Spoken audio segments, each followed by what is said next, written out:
Good evening, friends. On behalf of Sri Chandrakant Salunkhe, founder and president, Maharashtra Industry Development Association and SME Chamber of India, it is my immense pleasure to welcome you all at the CEO Roundtable on Future of Credit: Unlocking Possibilities with Technology. This event is organized jointly with UB, formerly known as the Crade Avenue. UB is a principal partner of this event, and it is India's largest debt platform, which enables discovery, investment, and fulfillment of credit facilities. UB aims to collaborate with the companies that make an impact on the nation's economy, and they have worked with more than 3,000 and more enterprises with the different credit ratings to help to grow their visions and mission. UB Loan is one such product which has helped enterprises to take the leap at reaching their goals.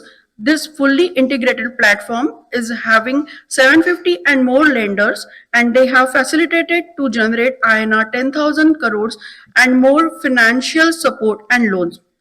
Another important product of UB is UB Flow, which is India's largest supply chain finance platform, has financed supply chain across 11 sectors in India and disbursed more than rupees 1,500 crores of capital, trade and supply chain finance through this platform for corporate and other lenders. Now, I would like to invite the speakers on a dais. First, I would like to invite Mr. Ganesh Kumar, former Executive Director of Reserve Bank of India. Please round of applause for him. I would like to invite Mr. Chandrakant Salunkhe, Founder and President, MIDA and SME Chamber of India. Mr. Dhaval Vikamsi, Head Client Acquisition, UB. And Mr. Rohit Rao, Vice President, UB Flow. I would like to give brief about MIDA and SME Chamber. MIDA and SME Chamber of India are leading organization and functioning under the dynamic leadership of Sri Chandrakant Salunkhe from the last 30 years. Both the organizations are working jointly and providing various support services to SMEs, large corporates, MNCs, exporters, startups, and allied industrial and businesses to enhance business connects, business growth, export promotion, joint venture, technology transfers, and finance. Both the organizations supporting small, medium, and manufacturing industries to explore emerging business opportunities at national and international level. We have organized today's event to showcase the unique services and opportunities developed by UB as an aggregator of financial products and services for the advantages of large corporates, mid-corporates, high-profile SMEs, exporters, and other enterprises. To begin with this event, I would like to invite Mr. Chandrakant Salunkhe for the welcome and introductory speech. Good evening, friends. Good evening, friends. Today आवाज चाहिए नहीं तो कैसे चलेगा फिर? और fortunately, we are the now G20 president. So we should give a big hand to the Honorable Prime Minister for showcasing the India's strength, and India's strength sitting in front of me and opposite to you, the other also stalwarts. On behalf of SME Chamber of India and Maharashtra Industry Development Association, it's my pleasure to welcome you all this very unique and very dynamic discussion, particularly on the finance, because every person is now looking for finance, food, and government support to grow more at national and international level. Along with support from the government, we are looking more helping hand from the financial institutions, and our former executive director of RBI, Mr. Ganesh Kumar, will give insight about how the Indian economy is now growing, how the global economy is developing. I will not say recession now, but developing, because there are plenty of things happening in the world nowadays. And of course, the point is currently how the Indian industry is contributing for the growth of India's economy, where what are their problems, what are the issues, and what are the grievances we have to tackle. Looking at the SME sector in India, SMEs are playing important role. They are producing the quality industrial products, contributing for the exports, providing the training and education to unskilled to become a skilled, and mostly Indian entrepreneurs, particularly from SME sector, encouraging new entrepreneurship. So Ganesh Kumarji, the point is SME sector is playing very important role, and through SME sector, now startups are playing very important role.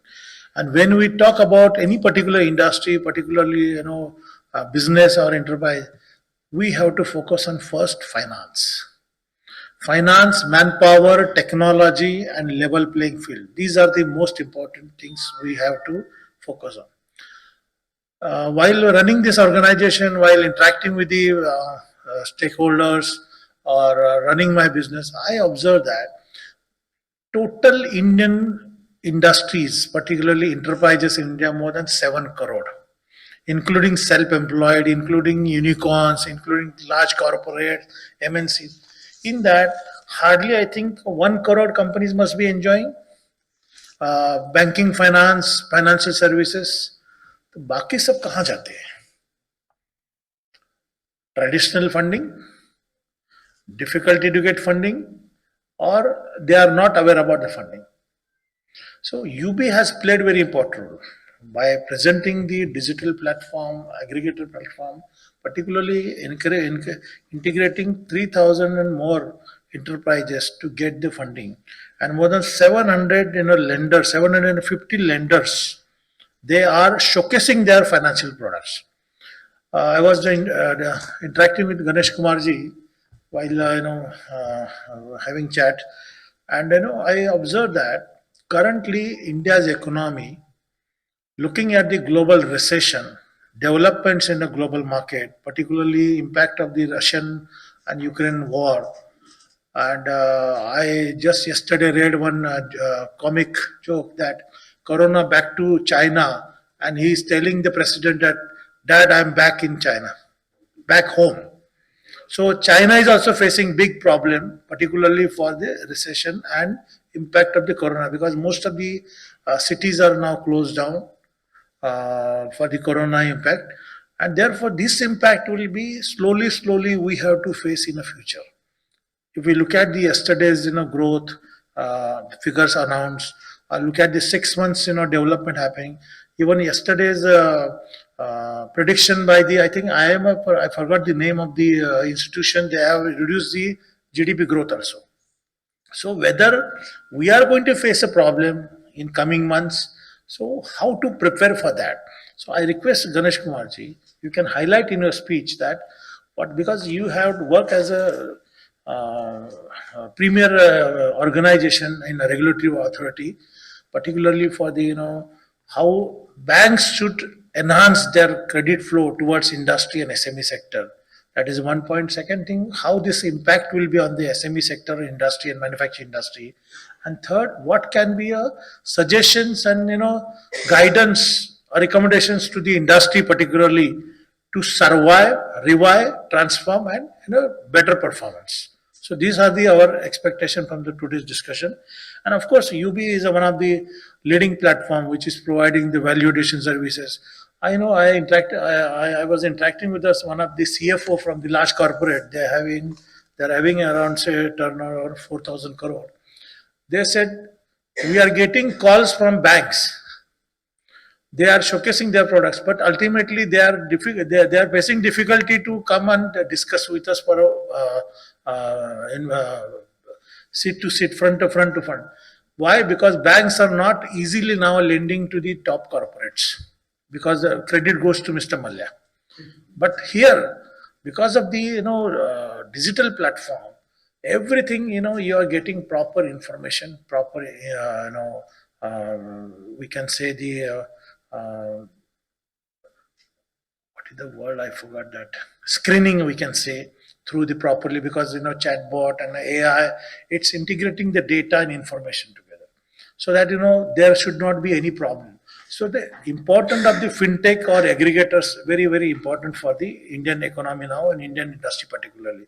So I will not take much time, but I will assure you that to utilizing this platform, utilizing the support services from the association point of view, and utilizing the government's incentives and schemes and advantages, we should grow more, because India wants to become a manufacturing hub.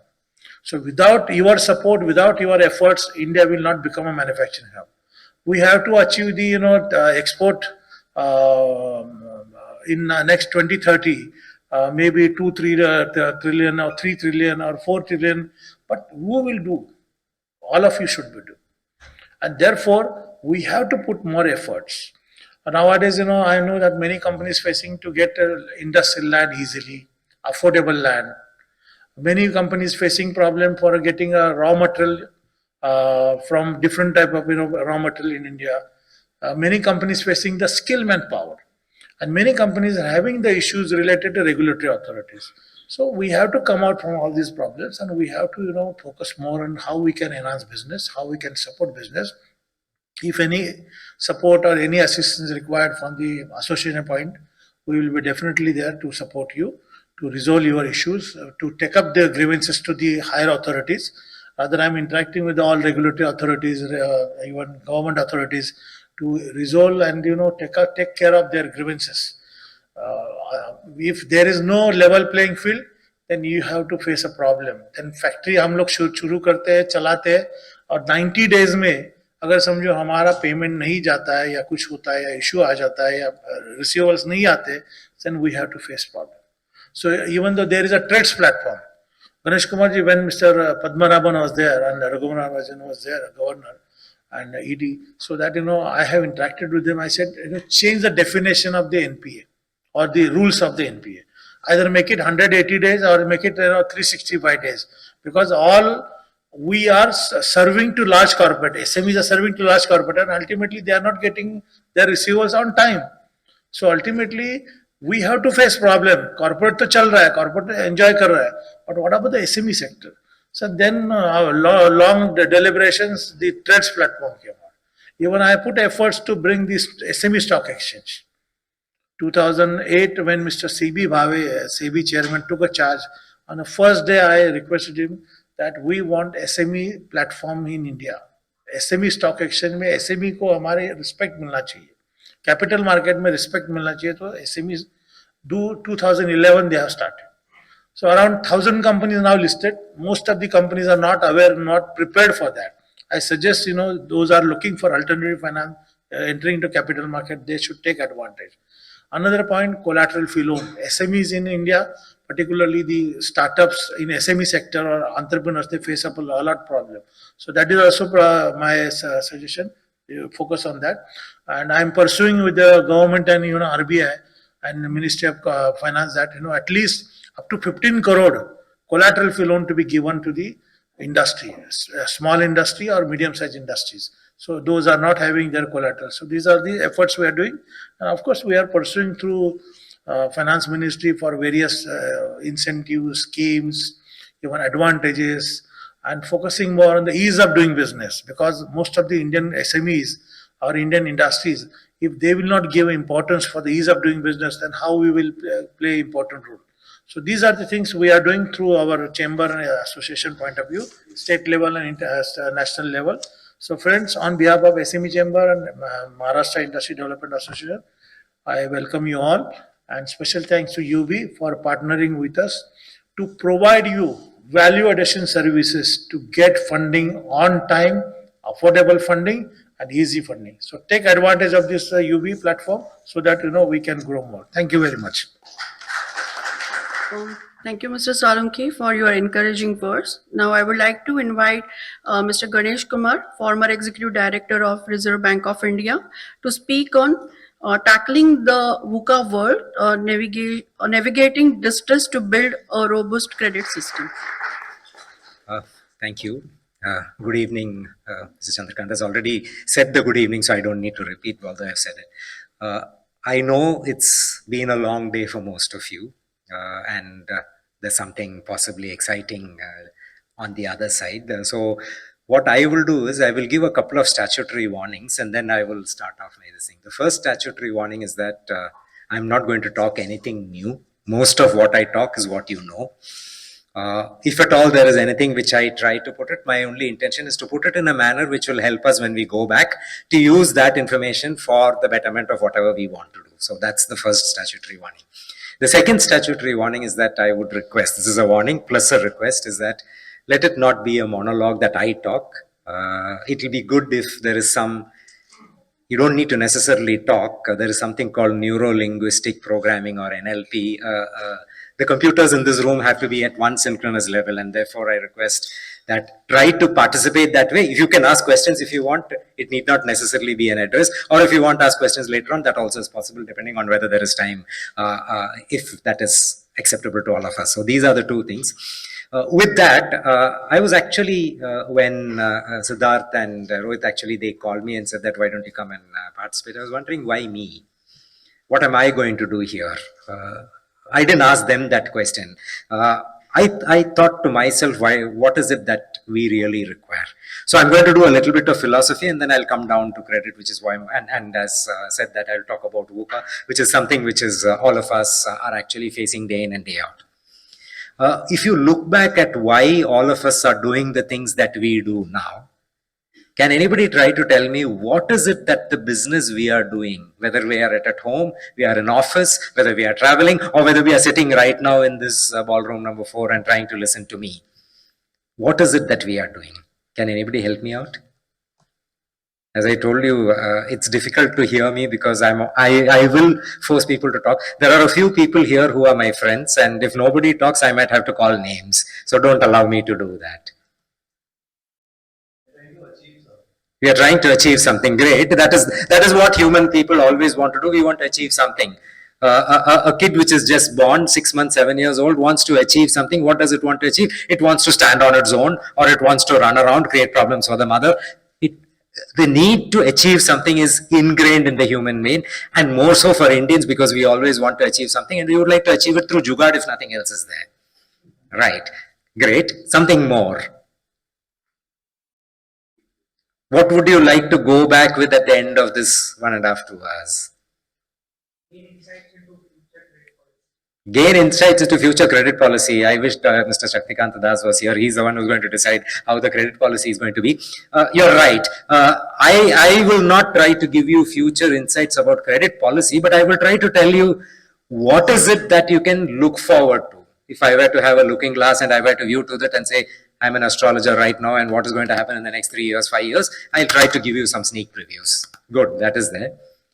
But at the end of it, what is it that you want? How to achieve that? How to achieve what? My goal, my dream. We're going back to Abdul Kalam. We have a dream. Why do you need a dream? There is nowadays one role model, Adani. Adani, okay, right. Yes, since Mr. Solanki spoke about Adani, there is a very good relationship of Adani in a state called Kerala. Everybody hates him, but everybody wants him. Right?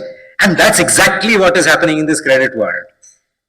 Okay, if you go to a borrower, I don't think any borrower likes a lender. They treat the lender as Shylock in Shakespeare's Merchant of Venice. And I don't think the lenders are very happy with the borrowers, whichever borrower he is. So it's a love-hate relationship. In English, there is a word called oxymoron, love-hate. And most of us are, I think in this room, most of us are married. So we have experienced what is this love-hate relationship. But that is what is there. But why do we want to have that? I have to answer the question which I raised. At the end of the day, when you go back home, what is it that will be making you happy? One thing which makes you happy before you sleep. Connecting with like-minded people. Why do you need to connect with like-minded people? You need to achieve something. To know more about it. At the end of this, what will this translate into? Into? Money. Ultimately, it is money. And why do we need money? We need money because we have to take care of the basic wants that God has given us to. We need food, we need clothing, we need shelter. All that is okay. But we need money. Why do we need money? Let's go back, how many? 10 centuries? There was no money. पैसा है तो धंधा है, पैसा है तो सब कुछ है, लेकिन पैसा है तो कुछ नहीं है. क्या नहीं है? Peace of mind. I think there are now at least the Babas who say that we will give you peace of mind if you come to me. They don't say that you have to pay me money, but at least they say, अगर मेरे पास आएगा तो मैं दे दूंगा वो. पता नहीं को होता है कि नहीं. I have not, unfortunately. You can go with GPay. So do you need money? Money, as we know, is only a medium of exchange. We had barter earlier. In fact, in India, this is something when I was in Reserve Bank and I used to talk to my bankers friends, I used to challenge them and say, can you tell me whether India was financially literate 100 years ago, 200 years ago, 500 years ago, how many years ago? I will leave this as an open-ended question. You can think about it and maybe we can discuss later on. But the point is, at the end of it, you need, money was a very good thing, you need some value. And that value can be measured only in a common term, which we are now measuring in terms of money. Happiness or peace of mind, that is one thing, certainly it is there, but more important, that is money. And that is why if you are a company and if you have your own shareholders, you need to give some value to them, and the value to them is in terms of the dividend that you declare or in the right shares that you give, whatever it is.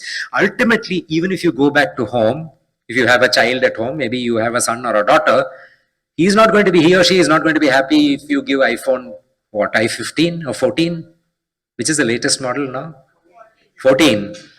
I intentionally said 15. That's another bad habit with me. I will intentionally drive you to the wrong side. So please be a little careful.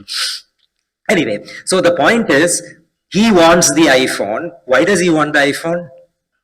At least if nothing, go back to school or college and show off to his friends, मेरे पापा ने ये phone मुझे दिया है. What does he use the phone for? Most probably he'll be doing some evaluation of a YouTube channel. He will be trying to get some ratings, and by the ratings, he's actually making money. Not in the form of rupees or bitcoins or something, but in the form of some value which he can use for some other purpose. It could be just likes or it could be dislikes, whatever it is. So ultimately, at the end of everything, people need value. Value is measured in money, monetary terms. Unfortunately, money has replaced barter, and therefore we need money. And where do we get this money from? Money has to be created.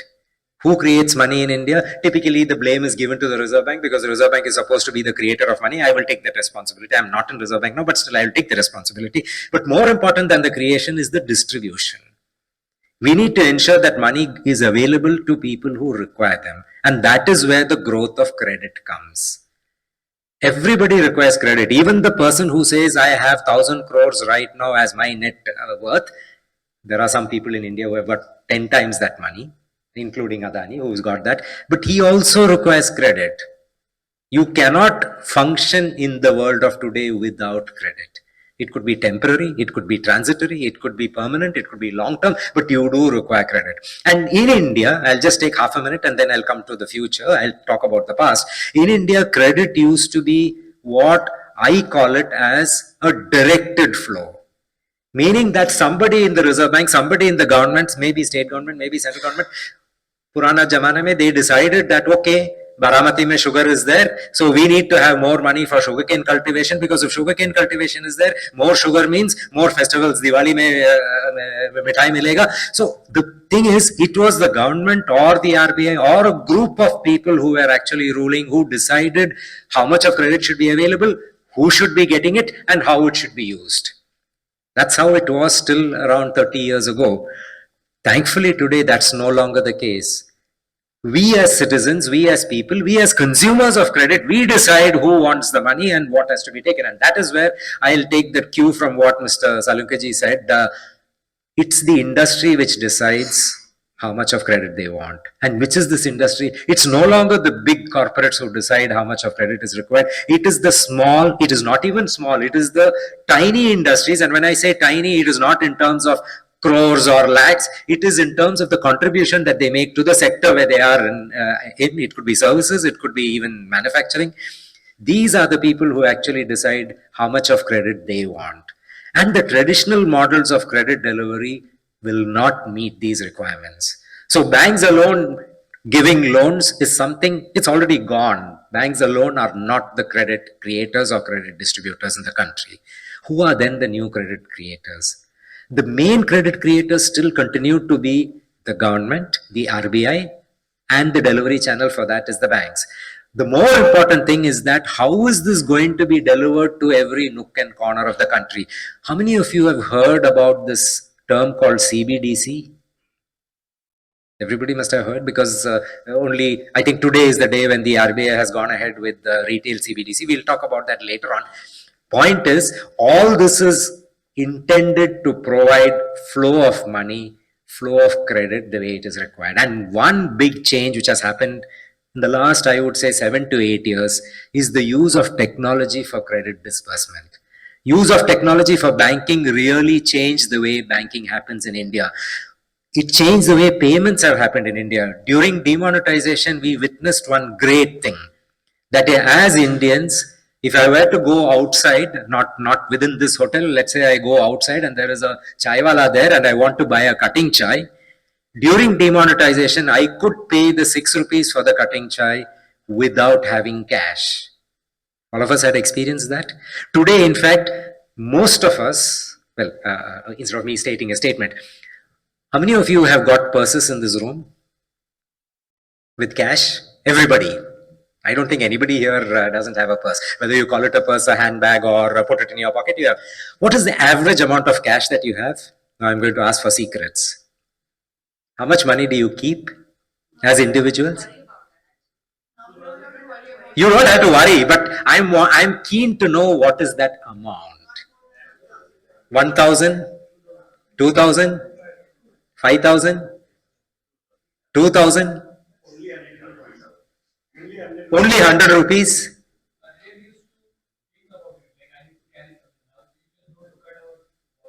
You don't look in your wallet, but what is the average? Okay, let's not worry about the average. Again, data decides everything. So I have a range between 100 and 5,000. And I will assume there are 50 people here. So multiply that figure and I will get an average figure of around 363 rupees 45 paisa or something like that. A simple average or a weighted average, whichever way you do. Do you think that will be good for you to do whatever you want today before you go home? Yes. If there is a requirement of, let's say, 500 rupees and you have 363 average, how will you spend? You have a credit card? UPI? You don't require anything. You need your mobile phone. You don't require your wallet. You need the mobile phone, and if you have the mobile phone and you need connectivity, ये दोनों है तो you can do any payment transaction. And this is what India proved during demonetization to the rest of the world. We proved that an average Indian citizen can do a payment transaction without having a payment instrument. And cash is a payment instrument. Okay, that was in 2000. When was demonetization? 16 onwards. Fast forward this to around 2018. The new thing that happened, and again, thanks to players like UBP, a lot of other, what I call as aggregators, the likes of the Ubers and Olas in the credit world. Today, if I need credit, if I have just my mobile phone and connectivity, will I get credit? Yes. Obviously, the UB people will say, yes, you will get it. Some of the users. I had a sneak preview at the people who are present here, and I find it's a good cross-section of the industry. Thanks for the efforts taken. You can get? You get incentivized to use credit, meaning that I don't need to pay interest. So I get a free charge, I get a cashback, I get a return, I get some EMI free for 1 month or 1 period or whatever. So is there a change which has happened in the credit availability? The answer is yes. All of us have now said yes. But did this come easily or has this come after a lot of difficulty? It has been forced. Mr. Salunki made a point some time ago saying that when funding or financing of goods supplied in the form of invoices was not happening from the big corporates, not big corporates, mostly the government, the suppliers were actually looking at not being able to manufacture because they don't have the money. The money which has been used for manufacturing that product is now stuck. And that is why he is right. I still recall those days when there was a lot of brainstorming which was done and we came out with this product called Threads. That was regulator driven. Today, it is no longer government driven, no longer regulator driven. The 3 points that I said in the beginning, how credit should go, today it is actually user driven. So if I need money, I decide how I want money, not the lender who decides how he is going to give me the money. My son, for example, I gave this thing. I've also tried to, out of curiosity, try to find out how much of cash he keeps. In fact, he tells me, Papa, they have words. He'll call my phone a soapbox. Okay, and their language is just 2 words. Either it is awesome or it is awful. Most of the time I get awful. I never get awesome. Okay, now if really credit has to be awesome, this is exactly what I tried to say. He comes home with nothing in his wallet, but he will spend 20,000-30,000 rupees in a day, which I couldn't do. How does he do that? Leave out the payment systems. Pardon? Scan is the mode how he does. It is not that he is spending his money. Typically what he does is he's got 4 or 5 friends, they pull together the money which is available. In other words, they are doing a credit consolidation, using the credit consolidation for the purpose that is required. And that is, I think, the future that is going to be required out of SMEs and other organizations. If we are going to continue to look at credit requirement as our own, the blinded horse which will take the cart in one direction, we need to change. So the future is going to be, I'll just take, how many, 5 more minutes? I can, then I will eat into my successor's timings. The change which is going to be driven by borrowers, and I don't call them borrowers because I said that everybody requires credit, is going to be on 3 C's. The C of credit. First, C for credit, you require credit. 2, convenience. I require money when I want it and the way I want it, not the way the lender is going to give and when he wants it. So that's going to be the change. And technology has brought in the change. My other fellow speakers will talk about it. How you can get just-in-time financing. We used to talk about just-in-time production 10 years ago, and many companies used to do it. Today, the word is going to be just-in-time financing. And just-in-time financing, that's why I asked the question, how much money you have in your wallet. You don't need to keep the money in the wallet for unproductive purposes. He spoke about SME stock exchange. If there was, and this is another thing not related to our topic, but it'll be good to know, if you talk to the younger generation of today, they are not having any interest in holding money at all. They don't want to have cash. They don't want to have bank balance. They don't want to have these big flats or houses. They want to enjoy. Now, whether that is good, bad, I don't know. But economically, that's a great thing, because if people are actually wanting to enjoy, that means there is more consumption. More consumption means more production. More production means more opportunities. And more opportunities means more credit availability. And more credit availability means more usage. More usage means the cycle starts again and again.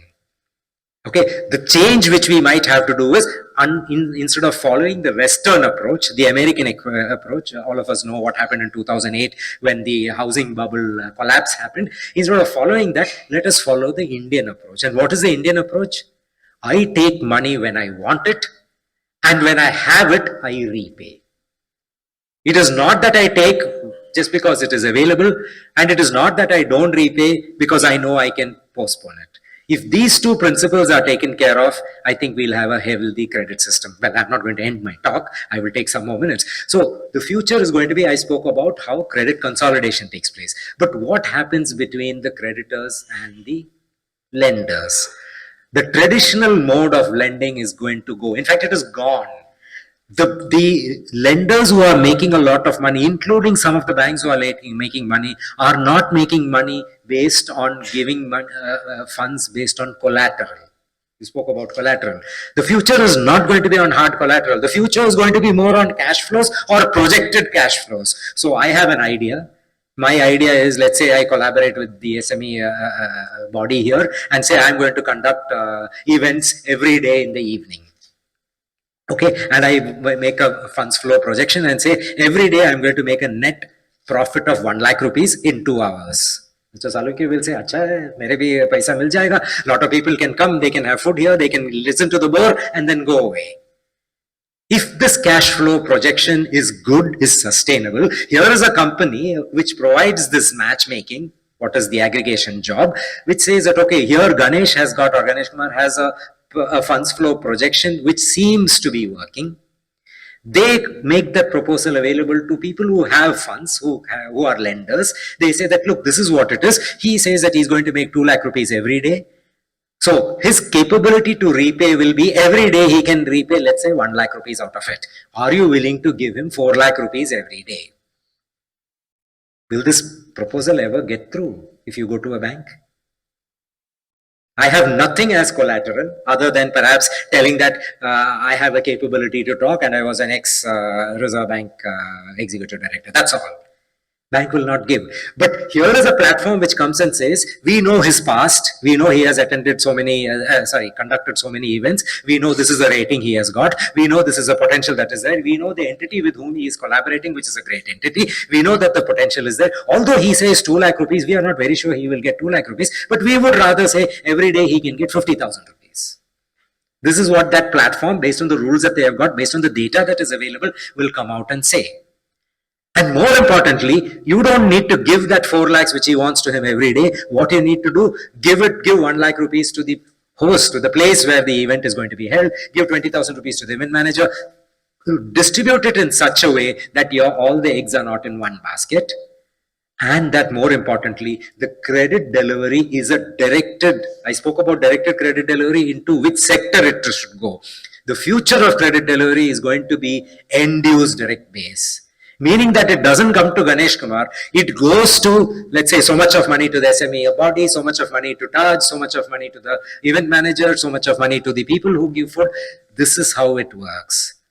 And when that cash flows are taken care of, the company will also find, well, we have got now 6 people in this environment. These 6 people also require credit. It's not that they get the money from whoever is going to give it to Ganesh on behalf of Ganesh. They, for example, the food manufacturer or who's going to supply food here, he is not going to wait till the event is over, get the money and buy the, let's say, the vegetables or the meat that he's going to buy.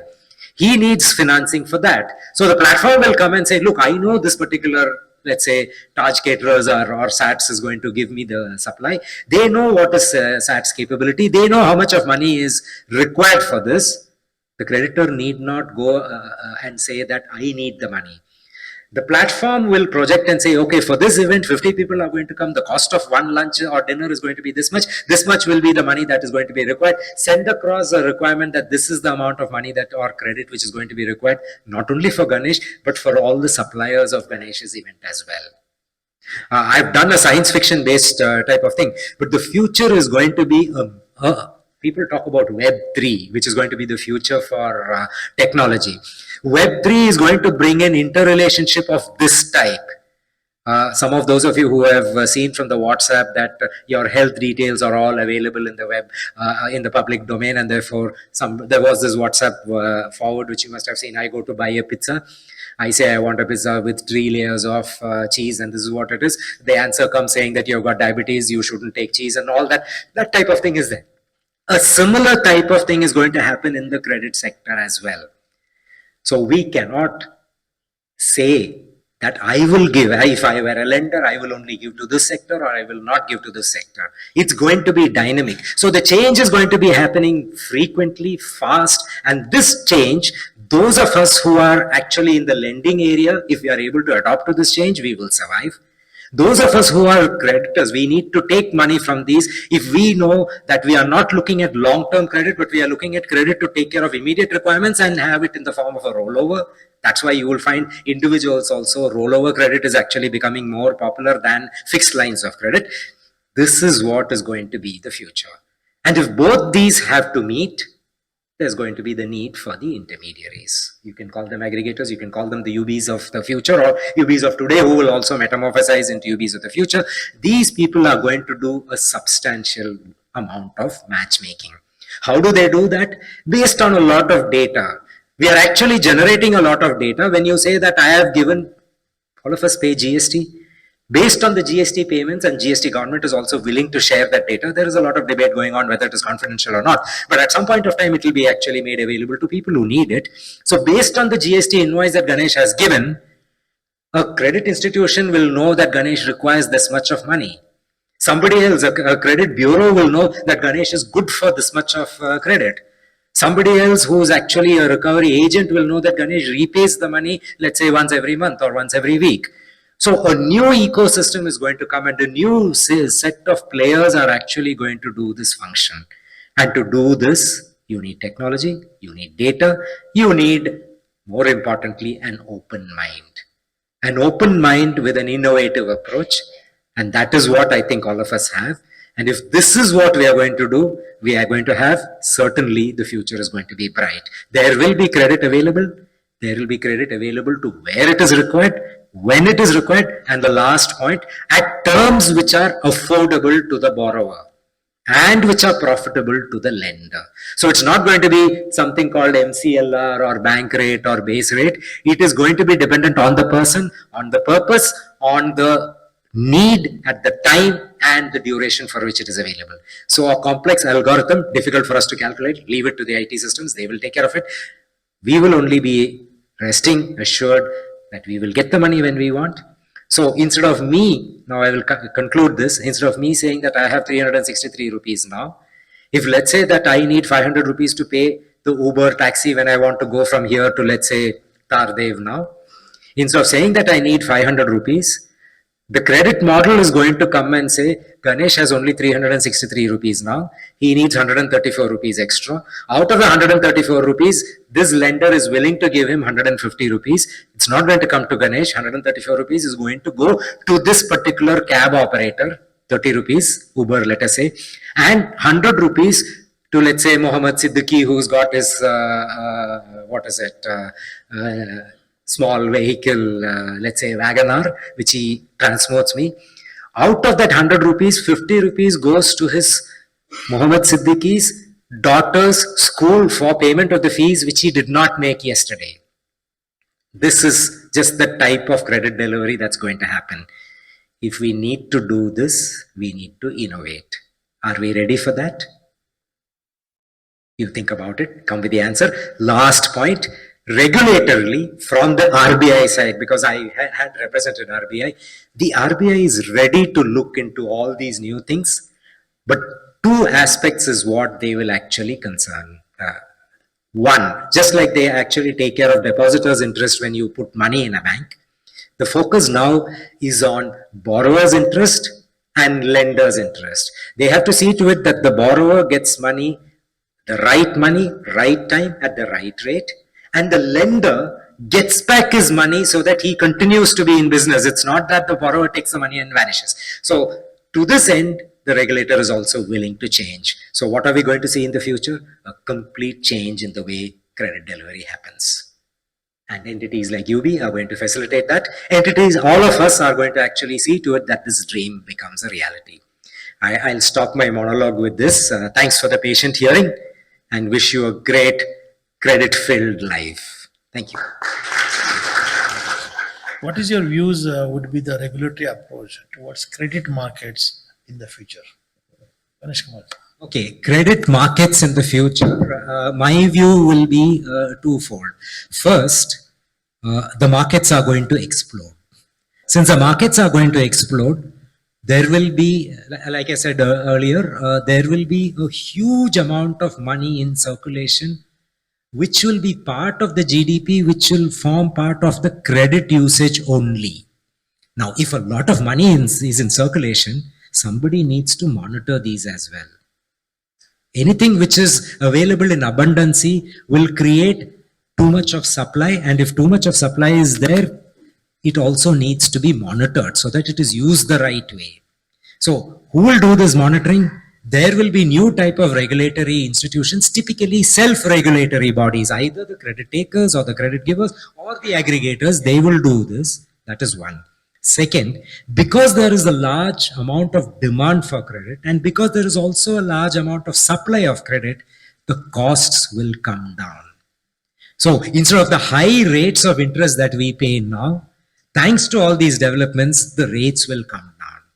The rates will come down to such an extent that it will be affordable to the borrower. It will also be profitable to the lender. If both these things happen, this will result in more people borrowing, More people borrowing mean more industry, more service sectors. If it is more of that, that means more factors of production, which means more GDP, which means more growth, which means India becomes more and more developed. So, those of you who are economists will understand how this trajectory goes. But my view is that this is something which is going to herald the next new decade. That's going to start with credit availability. Any specific? How many of you agree? If you want to challenge, you can challenge me. There's no problem. When we can predict or expect the rate of interest will come down? Say like I'm in a dream that I was watching that Shaktikanta Das, our governor, is announcing that we will be announcing that 3% rate of interest going to be charged by each bank. When that day will come? When you ask it, why don't you ask 0.3%? 18% क्यों पूछते हैं? Thing is reasonable, that's all. It's no jokes apart. 364 rupees जैसा ही है. Let him answer first this. Yeah, sure.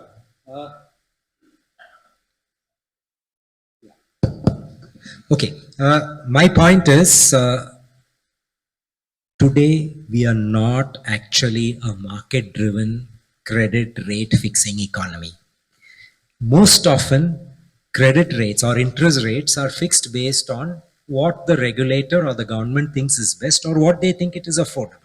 So for priority sector, somebody spoke, I saw that video which was playing agriculture requires. So they will say agriculture only this much of interest. If it is, for example, service sector, hotel industry, they will say charge as much as you want. And if it's an ordinary citizen, no limit, charge him credit card interest can be even 50%, it doesn't matter.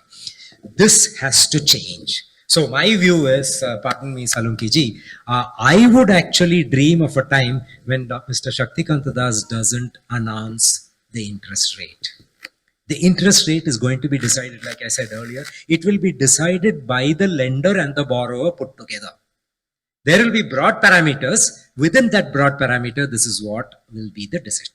So what Mr. Shaktikanta Das will actually announce is he will say, am I audible with the last? Sorry. Yeah, what the Governor of Reserve Bank of India will say is that this is the framework which is available. The framework may say between 1% and 4%. That's what he will say. So whether Mr. Salunke gets it at 1%, Ganesh Kumar gets it at 4%, that is dependent between the borrower, the lender, the purpose, the way it is got, the period, all the other factors, which is also going to be automated. So my dream is no announcements any longer, because announcement means that is what is going to be for everybody all the time till the next announcement comes. It will be changing. Today can be this, tomorrow can be something else, and it goes that way. Similar to, आज का टमाटर का rate भाव क्या है? Anybody knows what's the rate of tomato today?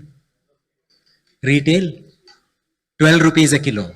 What was it last week? 75 rupees a kilo.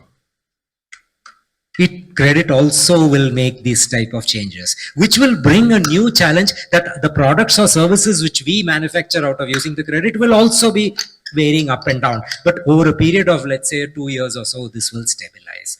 So my view is it will come down because anything which is market driven will be affordable. It will come down. It will come down to good levels. Since I am now an astrologer, my gut feeling is it will take around 3 to 5 years for this to come.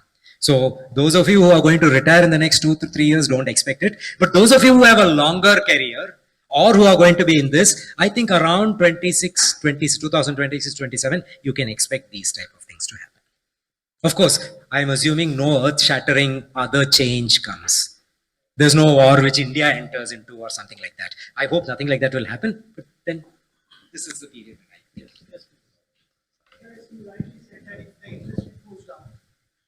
There is more manufacturing, more credit, economies goes up.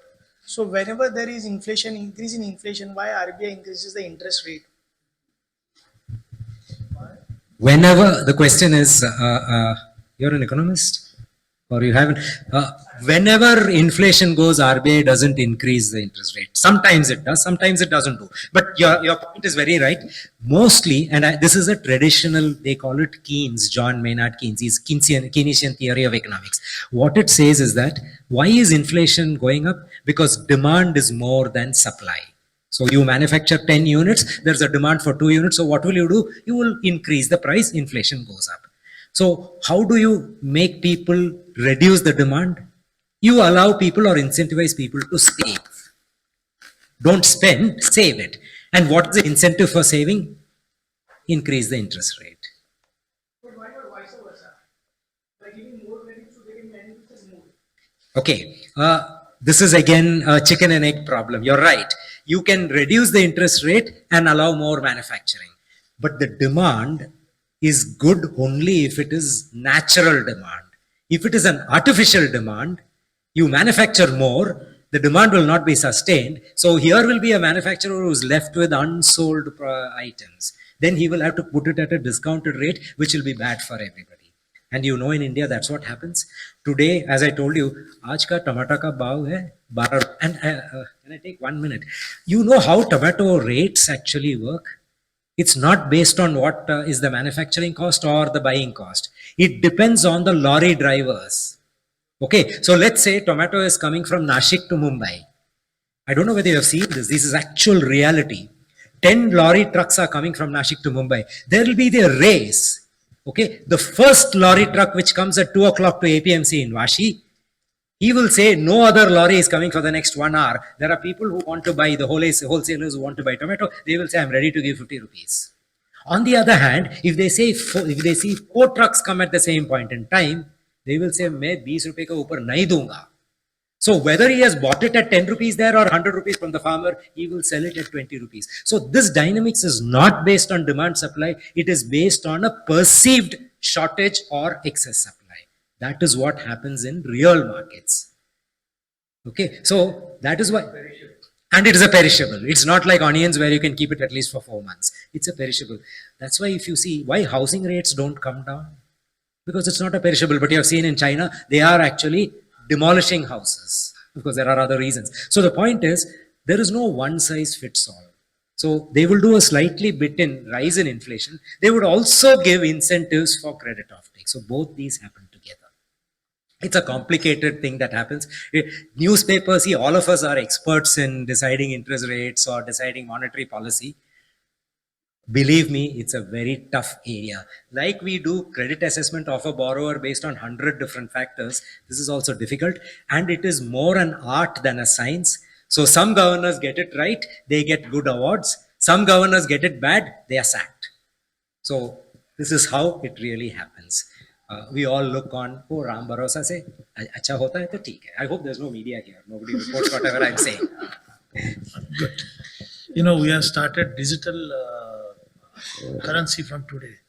And what will be the impact of the CBDC on the credit delivery and credit markets? What is your views on this? How many of you will take e-rupee, which is the CBDC of India?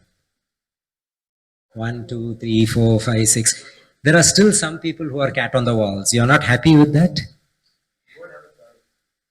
If you have a choice. Will you?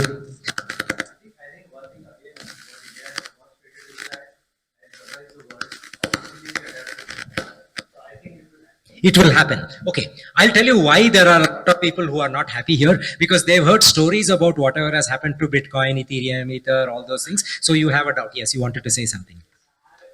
What is your view on the risk of e-rupee? Because recently some very scandals have happened in US where Correct. Accepted. I agree. So let me I will answer that also, but first I'll answer this point. See, there is a difference between a privately owned Bitcoin or digital currency. It is neither digital nor is it currency, nor it is bit or a coin.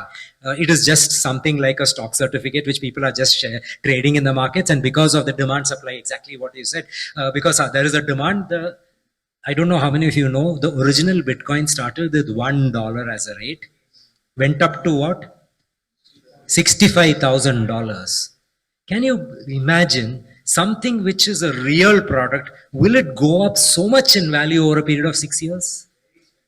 It's purely speculative, right? So because and in India there's been varied, the Reserve Bank is not in favor of this type of bitcoins. Government is not very sure, they only want tax. They are not, whether it is right, wrong, nobody knows. The exchanges, crypto exchanges are gung-ho, they say it's a great thing. There are a lot of housewives who are investing in this. I know of a lot of people, they don't understand what is a bitcoin, but they invest because पड़ोसी ने किया है, मैं भी करूंगा. जब वो fall होता है, देन वो हस्बैंड के साथ जाके मुझे कुछ पैसा चाहिए, क्यों? मैंने बिटकॉइन में इन्वेस्ट किया, वो गायब हो गया.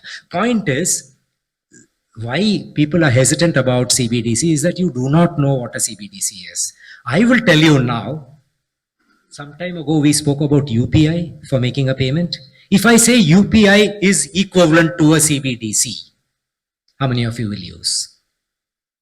A lot of you, because you know, you have experienced UPI, you know how UPI works, and therefore you are comfortable using that. What is the CBDC? It's actually a replica of the UPI.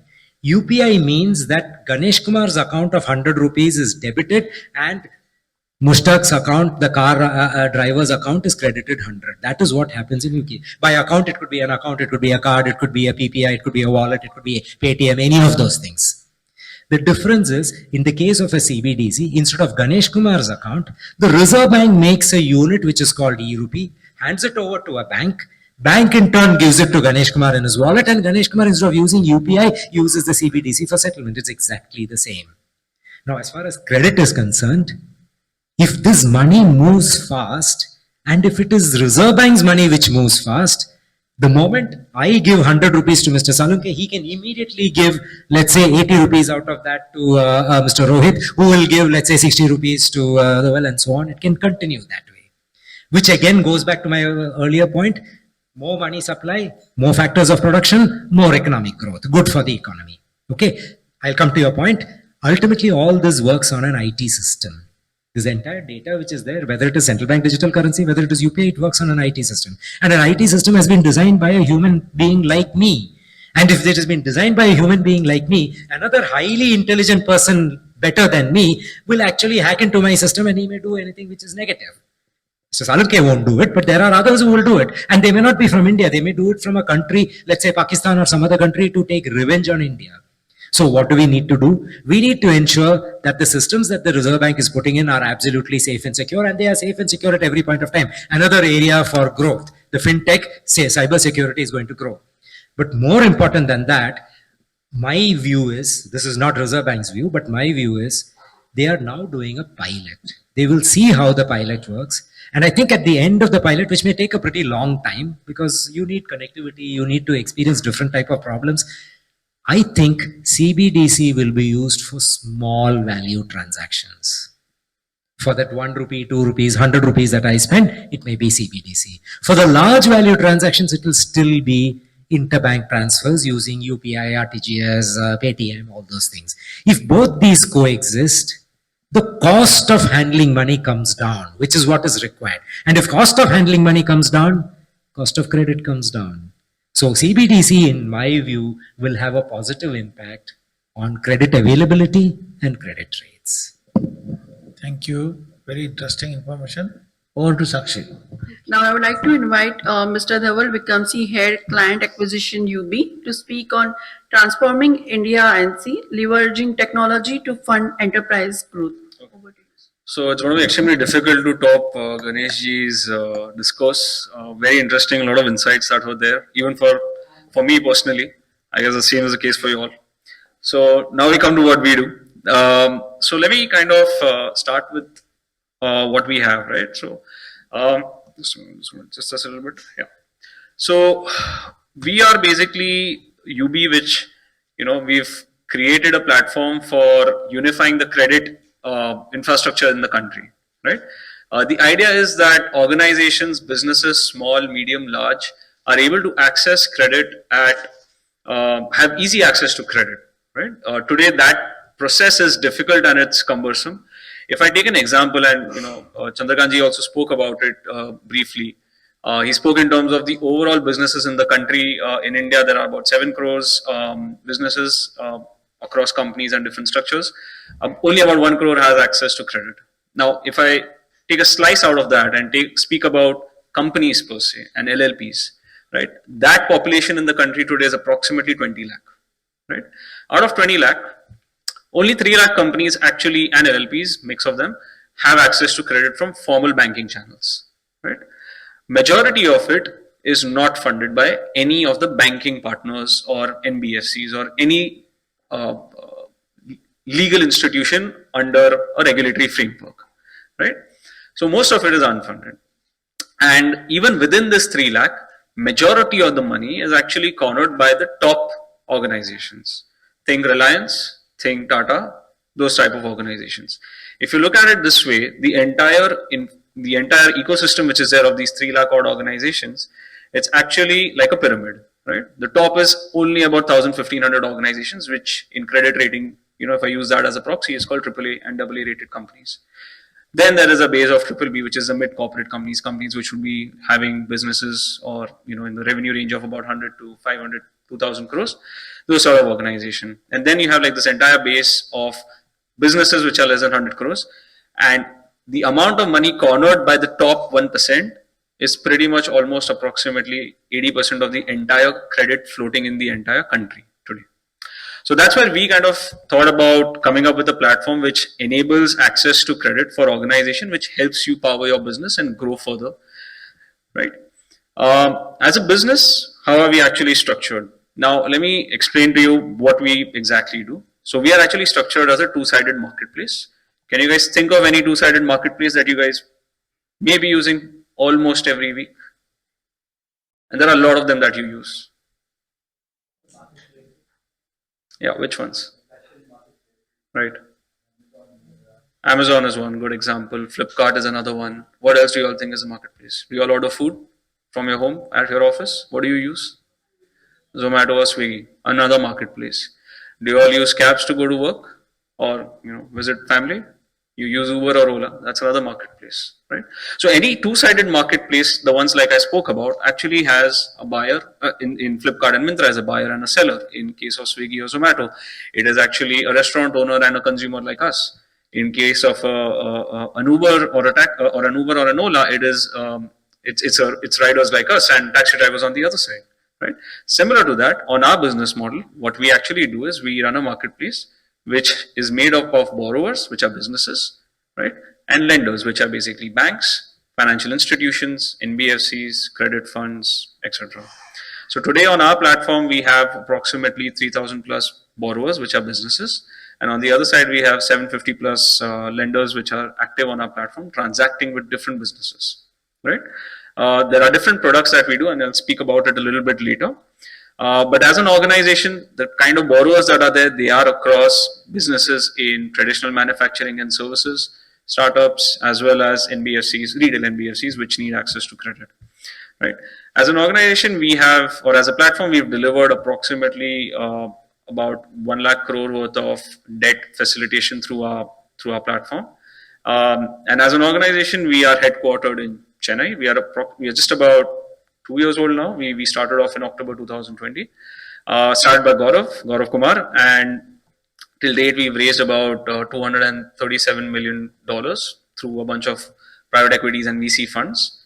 And we turned unicorn sometime in February earlier this year. Right. So as a business, we are structured as a marketplace, borrowers on one side, lenders on the other side, very similar to the other platforms that you all use day in and day out. Right. Now, why do we actually, sorry, skip the slide. Why do we actually exist, right?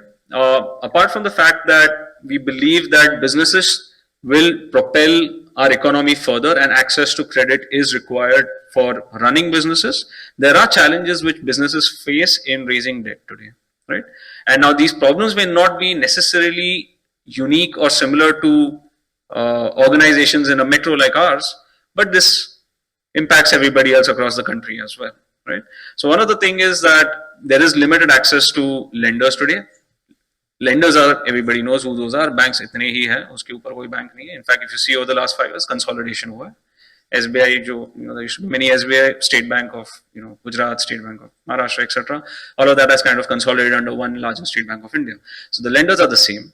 But the problem is that there is access to lenders, which is actually the issue, right? And this varies across different parts of the country. People in Bombay, well networked, well connected, may not have as many challenges, but people going to tier 1 cities definitely do have challenges, right? The other thing is that every lender's process is extremely unique in its own ways. There is no unified or common method in which a lender evaluates you, your business. Yes, there are common themes which run from a credit evaluation standpoint, but the processes are very, very unique to their own businesses, right? To their processes, sorry. There's also very tedious lender compliance which one has to go through. Different set of documents are required. There is no common methodology in which businesses are also evaluated from a credit standpoint, right? The process itself is extremely time consuming and takes a lot of time. Any loan will take anywhere between 30 days to sometime, and that's the fastest that one can do, but can take as long as 60 days, 90 days, in fact, even 180 days at times, right? And the entire process is extremely opaque, right? You do not know what is happening with your need for credit, when will you get it, how are you being evaluated, and how much will you get, right? So these are challenges which organizations face today in terms of raising money to grow their business. Now, how does technology solve for these sort of challenges? Instead of going with physical documentation, you mentioned about the fact that GST data may be accessible for credit evaluation in the future, hopefully. But the idea is that you go through a paperless approach, right? You put your information at a centralized repository which every lender can access and evaluate and see whether the kind of credit that they would want to offer you, right? And with technology, you can access multiple lenders at a click of a button, right? So today, if you have a phone, somebody spoke about the fact that you're getting a lot of messages to take money. There are many lenders that are coming through, right? So platforms or businesses which are using technology to raise money will have access to multiple lenders at a click of a button.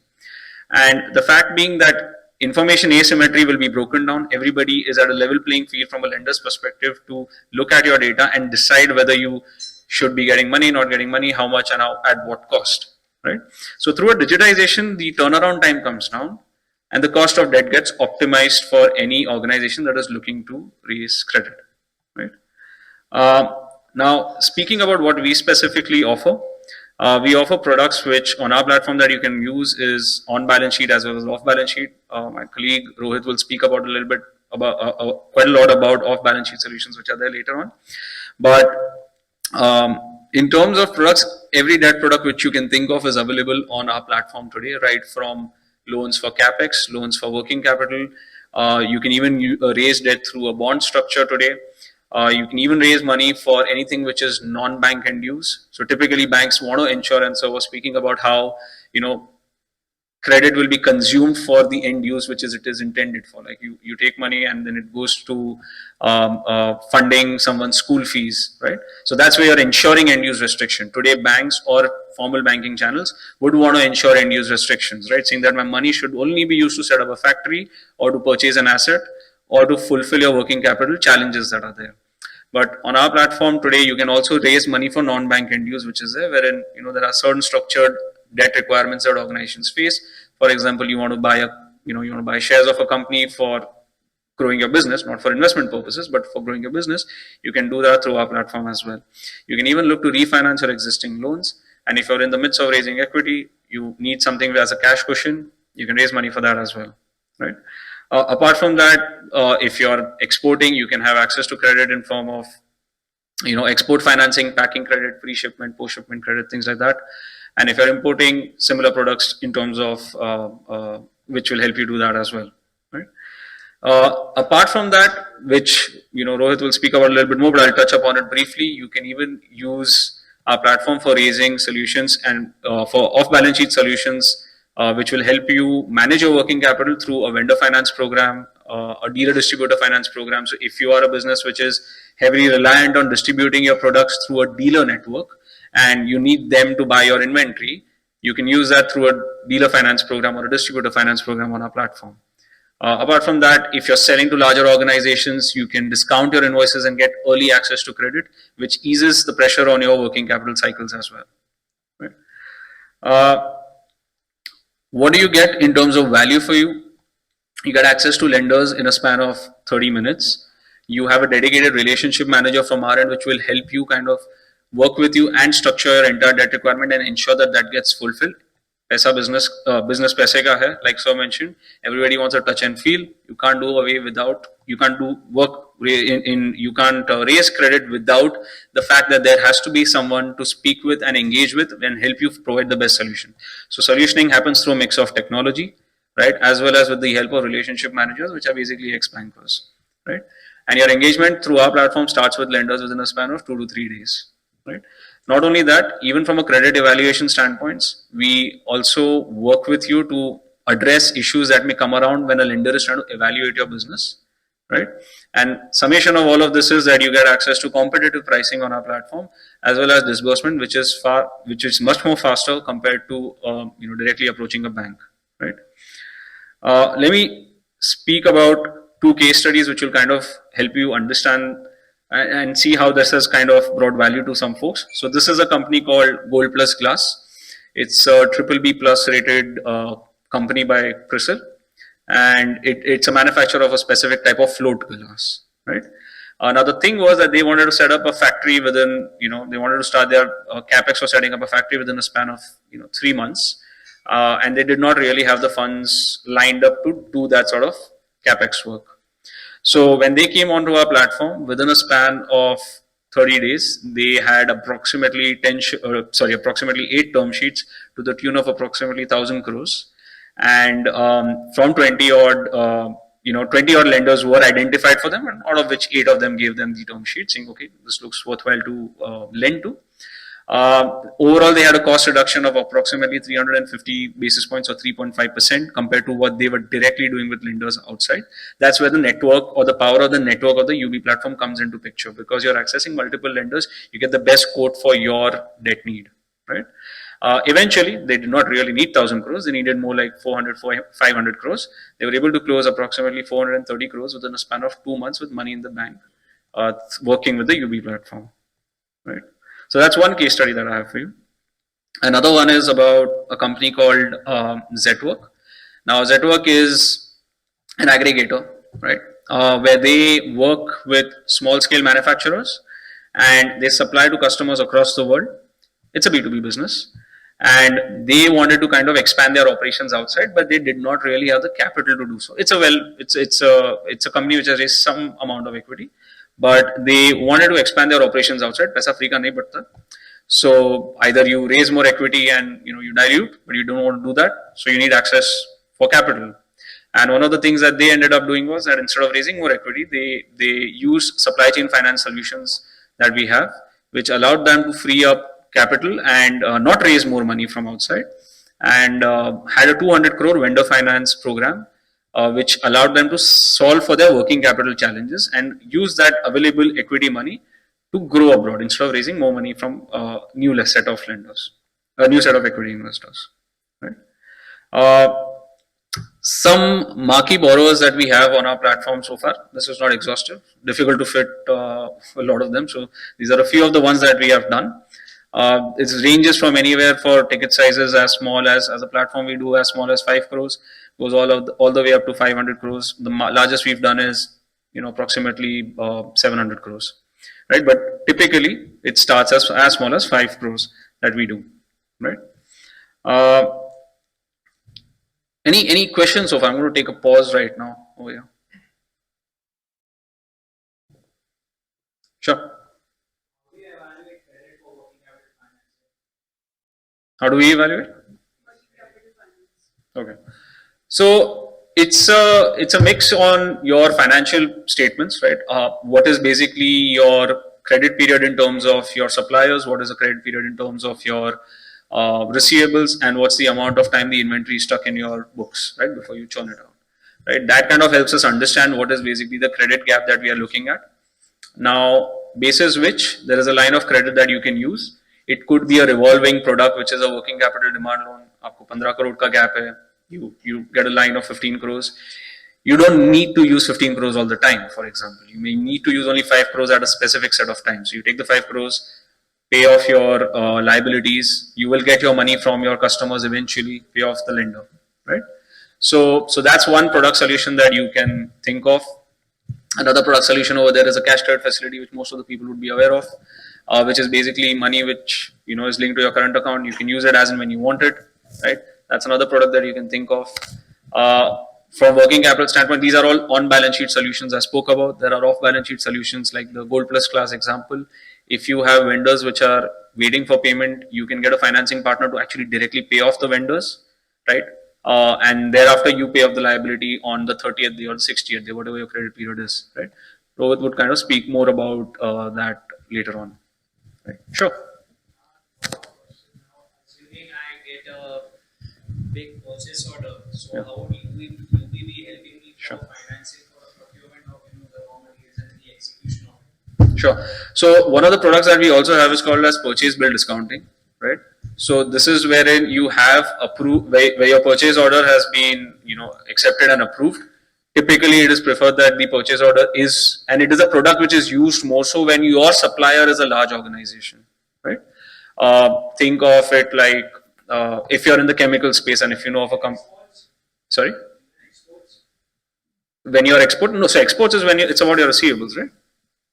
Yes, but I mean, if I get a large purchase order for an export, for let's say a reputable organization in that particular country, but I would still require money for buying the raw materials and facilitating the manufacturing, right? Sure.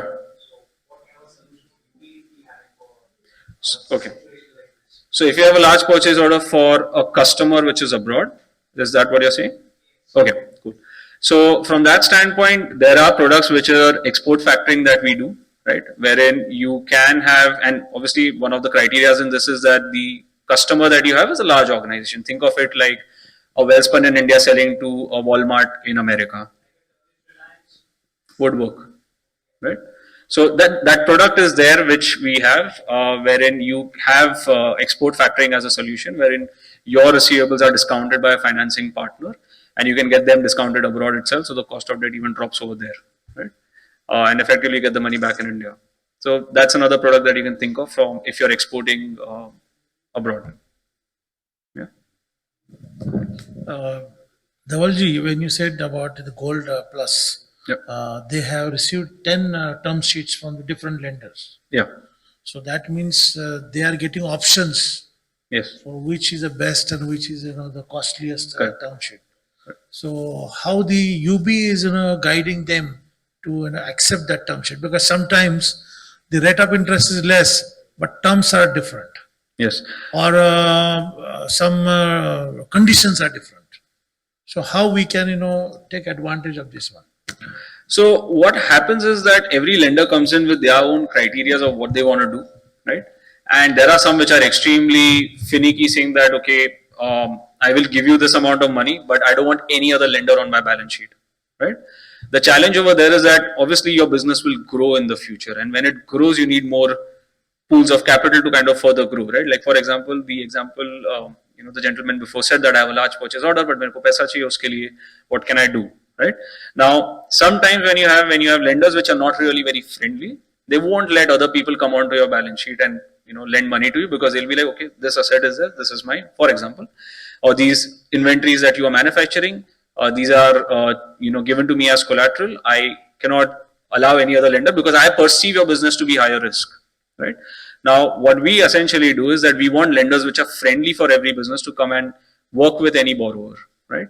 So we optimize that by saying, okay, these are the lenders which we can get 3-4 of them to come together and work with you, which will be comfortable sharing the collateral and fund your business, right?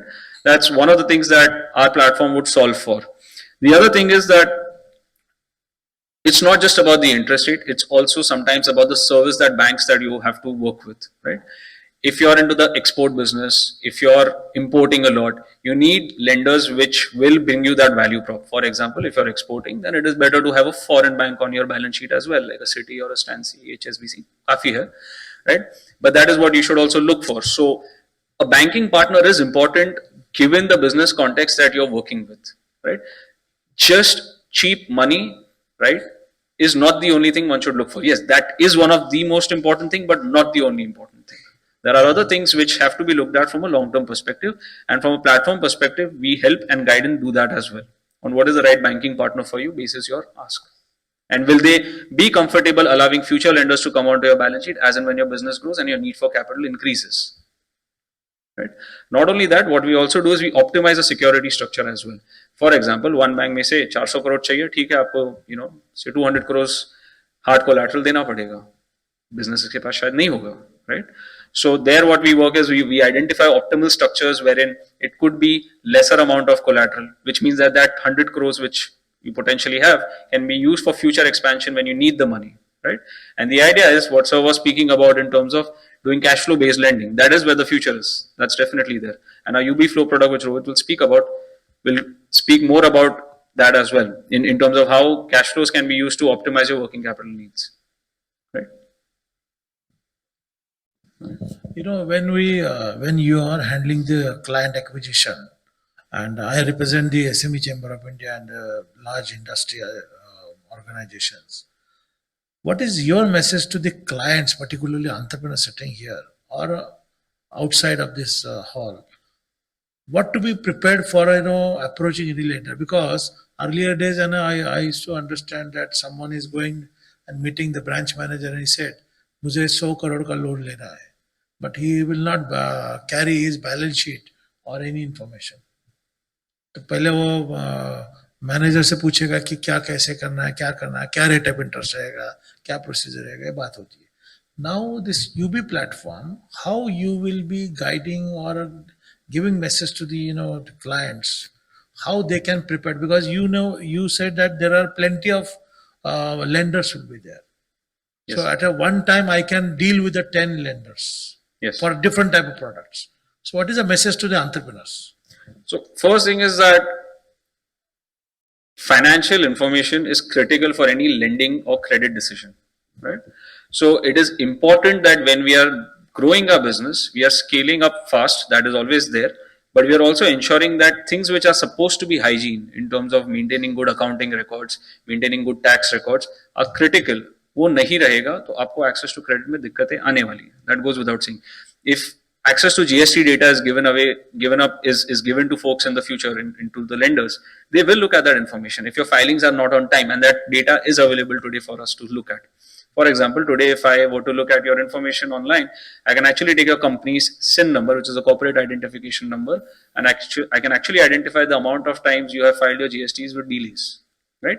So yes, I'm sure there would be reasons for that, but the amount of information available today is far more than what is there in your financial statements. So financial statements output होता है पूरे साल जो काम होता है उसका, but having good financial records, ensuring compliances with the right regulatory authorities. For example, you may have provident fund filing, right? Lenders look at the fact that have you delayed in filing PS for your employees, and if there are repeated delays, there are warning bell which goes on in the minds of the lender saying company में credit crunch issue है, right? And they will automatically stay away from working with such organizations. So digital footprint today available for any business is extremely high, right? And it is available for a very, very nominal cost from the lender. 100 rupees में या 300 rupees में बहुत information मिलता है, which lenders have access to, right? So ensuring that, from organizations which are becoming big and trying to become big, it's essential that we have our records in order, our regulatory compliances are in order. Anything which is out of in line with that is just going to create more challenges for every business to grow and have access to credit, right? Okay. Now I'm going to invite my colleague Rohit to speak about our supply chain finance solutions at UB Flow. Oh, sorry.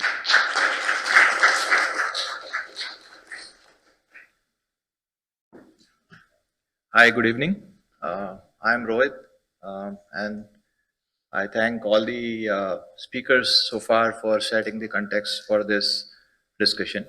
I represent the UB Flow, which is the supply chain platform offered by UB. First while Cred Avenue, we've just changed the name, rebranded as UB. It's more catchy name. So we can, probably go through the,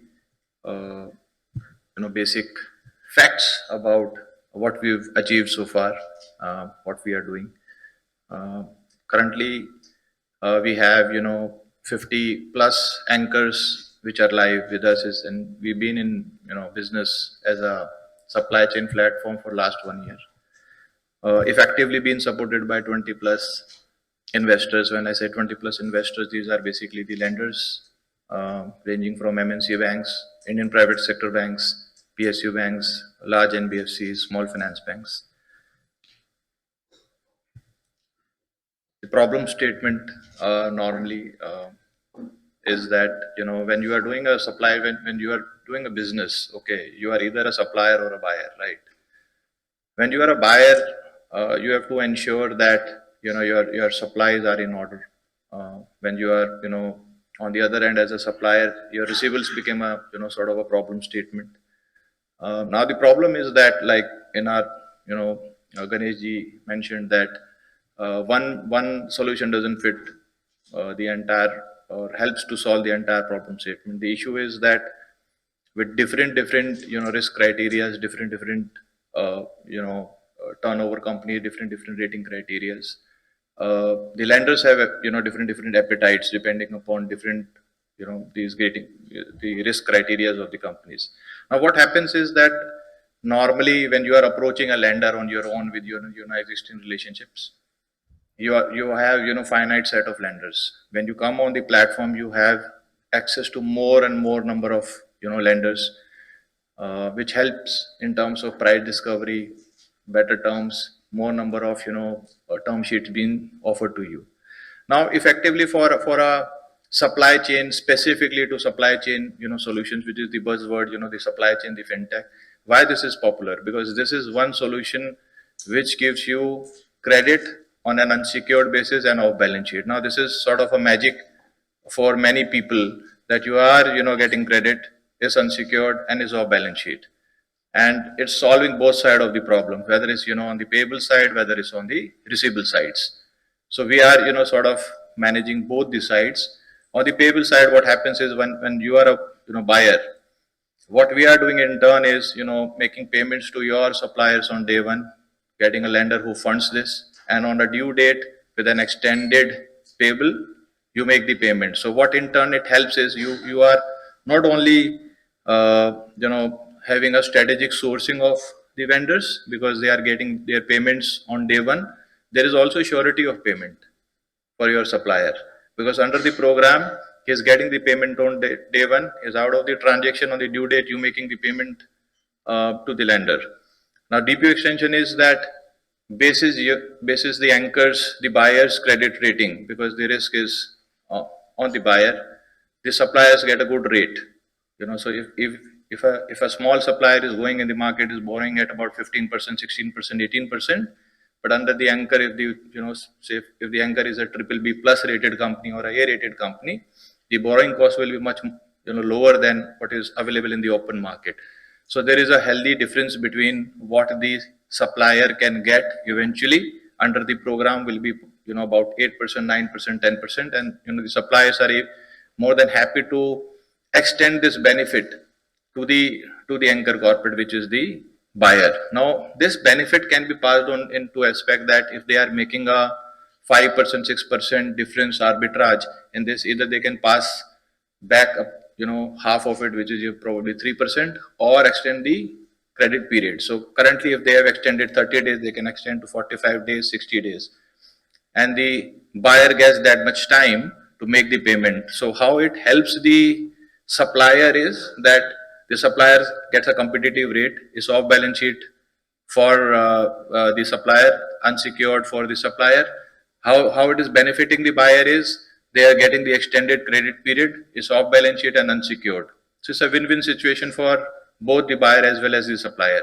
Now if you look at the receivable side of the business, now most of the problem for any business is into, you know, getting the receivables in time. You know, when we see whether you have a dealer network or whether you have, you know, directly supplying to you know, your buyers, the problem is that the agreed period is 30 days, but the payment will come after 60 days, and that's a huge challenge, because accordingly, you know, your receivables are stuck.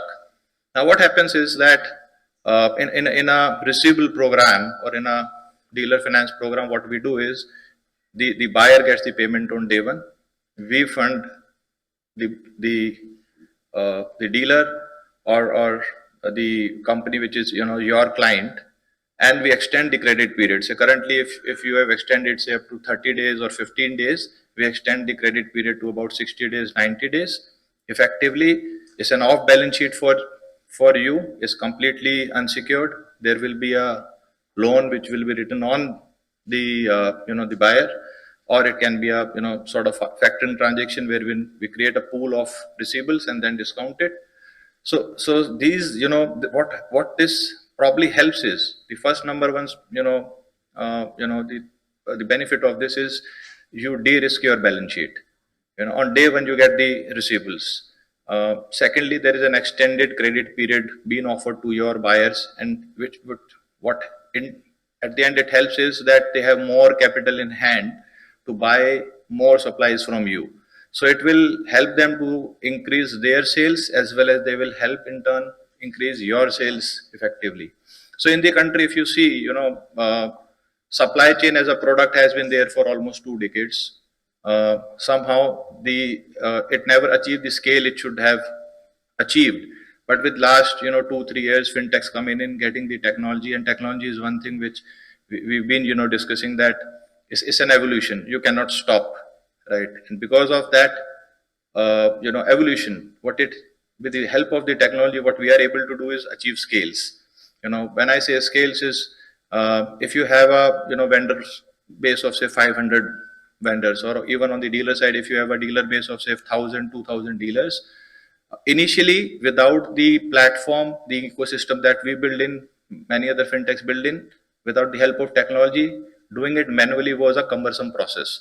It was extremely difficult to manage 500 suppliers or 2,000 dealers and do day in day transaction of invoice and reconciliation and financing. What in turn we have done is we have created the entire ecosystem on a particular platform. These 500 dealers and vendors can be, they can be onboarded. So they have access to the platform.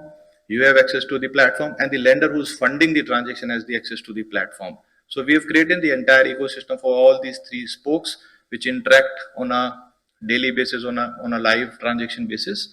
And it's extremely easy for every participant to understand the entire ecosystem and understand their requirements. What is the fund position when there is a due, when there is a recovery on that.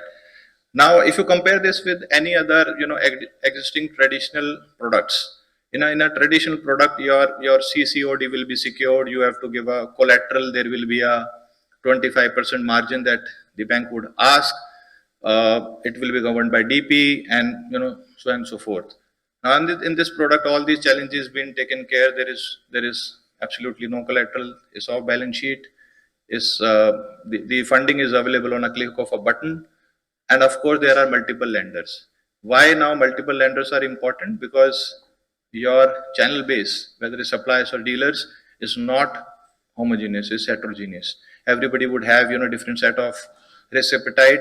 When the lender is coming in to evaluate, we would need different lenders for this. So for example, a bank would be able to do and cater about 10 to 15% of your top channel base. Remaining will be untapped, and that's what has happened in the traditional supply chain models.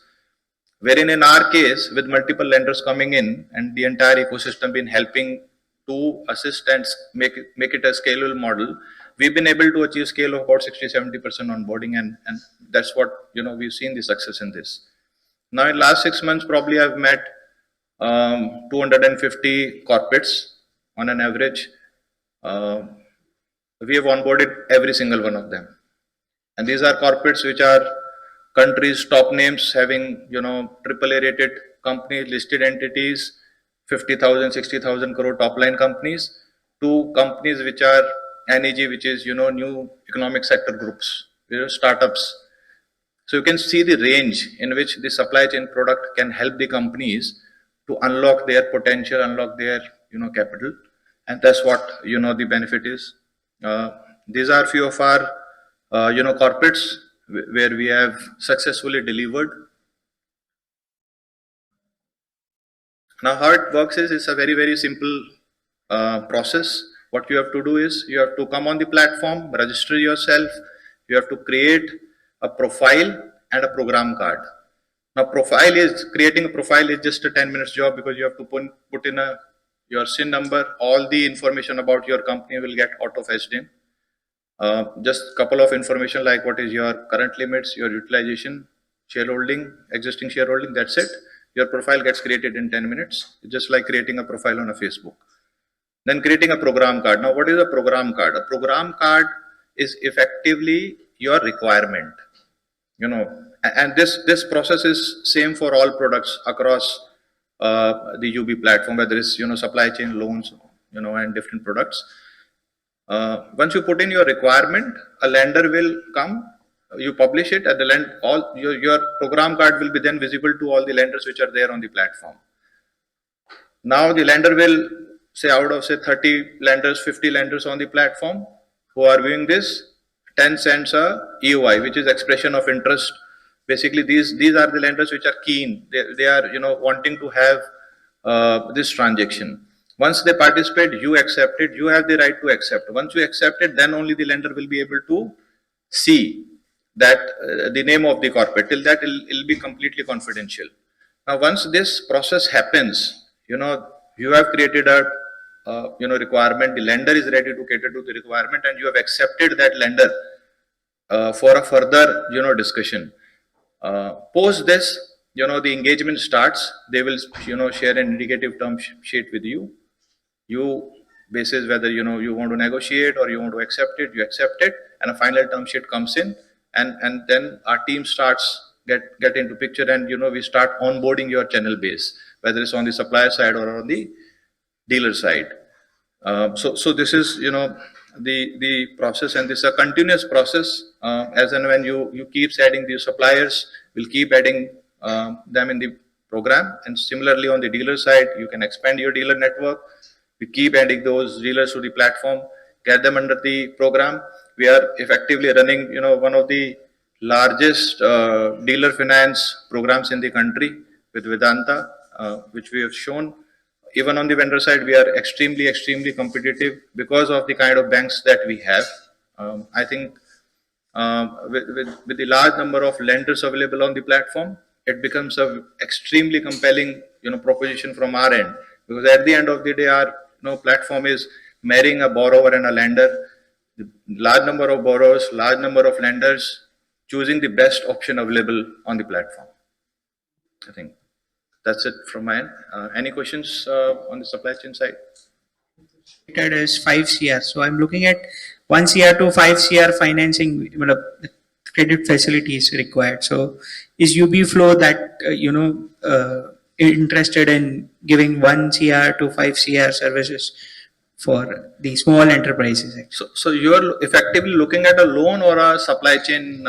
Any solution? credit facility, any type of credit facility from 1 CR to 5 CR. So we cater to these ticket size as well, but it depends upon your requirement whether you want to take a loan, which will be catered through a UB loan product, or whether you want to have a supply chain solution. Effectively, in a supply chain solution, we'll be doing a supplier financing and a buyer cum dealer financing for you. So it depends upon, different instruments should be and can be used for different requirements.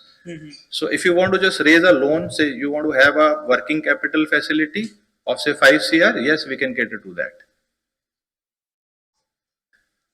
Any other questions? Yes, sir. Actually, the export finance, wherever the fundings are coming, there are sort of requirements of the RBI and all that.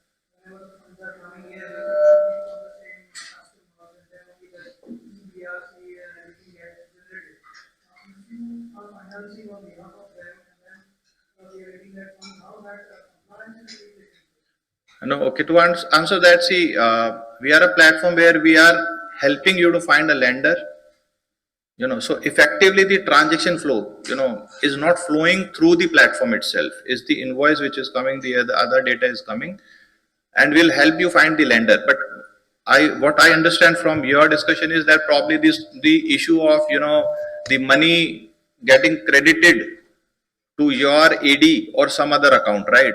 So if you see whatever, if you do a factoring transaction or export factoring, the money will still flow to the AD account. Through my platform, what is happening is we are creating the entire ecosystem where we are able to find the best lender for you. Now, once that is done, even the other transaction will also flow, but not in terms of fund flow. Your fund flow will be compliant and it will go to the AD and as per the RBI guidelines.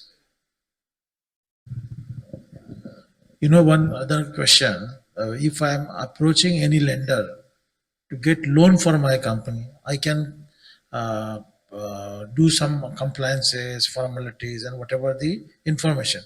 But when I'm supplier to large corporate or any company, I should submit all my background documents for that to come on your board. No, sir. So, see, okay. What Yes, effectively, my balance sheet, my company information, or all these things. you don't need to share all that. If you put a SIN number, all your information will get on the platform. Okay. Now, if you are supplying to a large entity, a large corporate, and you want to do a factoring transaction, that will, so you are saying that do we need to share the credentials or the financials of that entity as well, right? That's your Yeah. question is, that will come at a later stage. Once you get into a discussion stage with the lender would want to understand that if they are running a factoring transaction, from where the receivables are coming from. Okay. I'm sitting with Ganesh Kumarji, and very different question I want to, rather thoughts I want to share. When I approach SBI factoring services, Ganesh Kumarji, and I said, then why you're not pushing more for factoring services amongst SME sector? The MD level person, he said, no, we don't want to lend the SME sector. Then why you're doing the business? Because they don't have faith on SMEs. Ganesh Kumarji. Why? Because we are supplying to large corporate and they don't have faith on SMEs, because SMEs are supplying to large corporate and are fulfilling the requirement of the large corporate, but they don't want to lend to SME sector or provide the factoring sector. So I think your platform is the best. We have to register in a platform.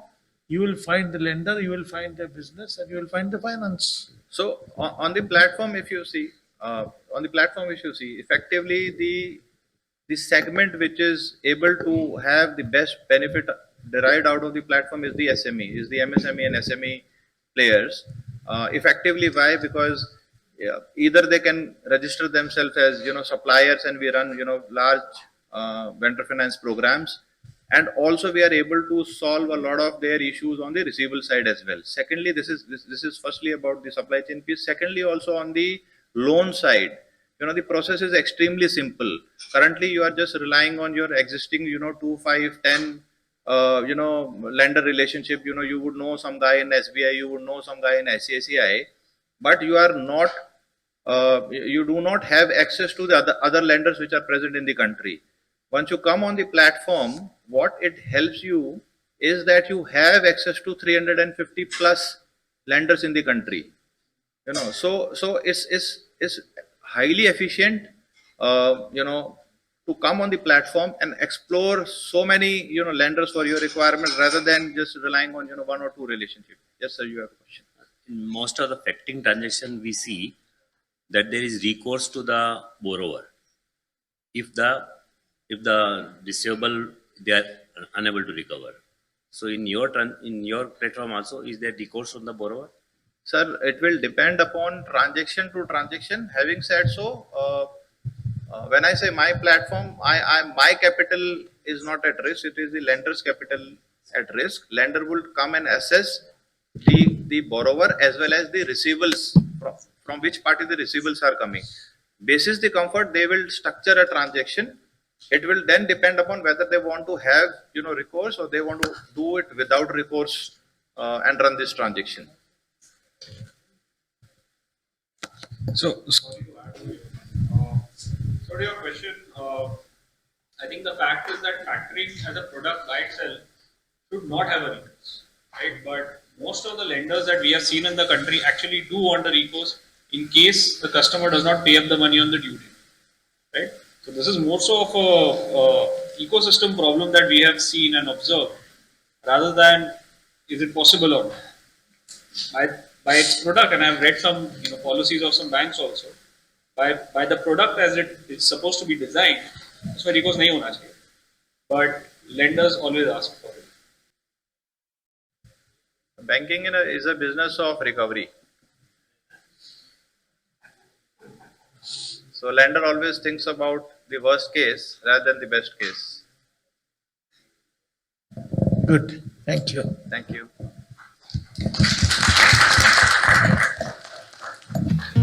Are we going to show Meet the Mohit AV? from Future Motors, leaders in automobile manufacturing. 4 brand new cars roll out of Future's assembly line every minute, for which Mohit's role as procurement head is critical. Future has a massive supply chain network.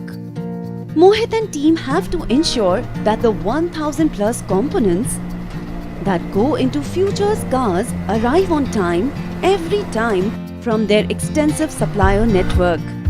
Then there is Riaz, the sales head, whose sole focus is to ensure that Future's dealers are buying and selling more. On the other hand, Monica, Future's CFO, has the challenging task of managing working capital requirements of Future Motors and keeping debt levels under control. To optimize working capital, Monica expects a 60 to 120 days credit period from suppliers who need money on day one. Monica also expects that dealers pay upfront for delivery of Future's cars. This could potentially strain the relationship between Future and its suppliers and dealers. How can Future balance its own working capital needs with the needs of its suppliers and dealers so they work like a well-oiled network? Enter UB Flow, the most flexible and advanced supply chain finance platform for corporates covering various sectors across credit ratings. The platform's guiding principle is that supply chains are heterogeneous and therefore capital needs to be aligned at every risk and price point from multiple financial institutions. UB Flow's dedicated relationship manager helps onboard Future Motors on its platform in a simple and efficient manner. Subsequently, Future creates a vendor finance and dealer finance program on the platform specifying a few parameters. Now UB Flow's AI matchmaking engine gets to work. It ensures that Future's supply chain finance program is visible to the right financial institutions from among its vast pool. Mohit and Monica are spared the effort of chasing multiple financial institutions to find the right partners. They receive competitive proposals with desired terms. They soon find the right partners in Glowbank and others. Future's program now goes live. In just a few days, bulk of Future's suppliers and dealers are on board. Suppliers start uploading invoices on the platform, which are automatically processed, and in less than 24 hours, they receive their due payments. On the other hand, dealers start placing more orders with Future, and Future gets its sales proceeds on day one. Future Motors, their suppliers and dealers are delighted, as all of them get an injection of working capital in no time and without any hassles. The UB Flow's platform's automated invoice processing and customized dashboard with critical data points help Mohit, Riaz and Monica strengthen their relationship with suppliers and dealers while freeing up their time to focus on other important matters. Since Future is able to negotiate better interest rates, they pass on some of its benefits to their partners. With UB Flow's supply chain finance solution, Future Motors not only solves its working capital requirements but also gets many other benefits. It ends up deleveraging its balance sheet, extending days payable outstanding, reducing days sales outstanding, improving its rating, improving its profit margins, increasing sales, and attracting the best suppliers and dealers. UB Flow, cash flow optimized.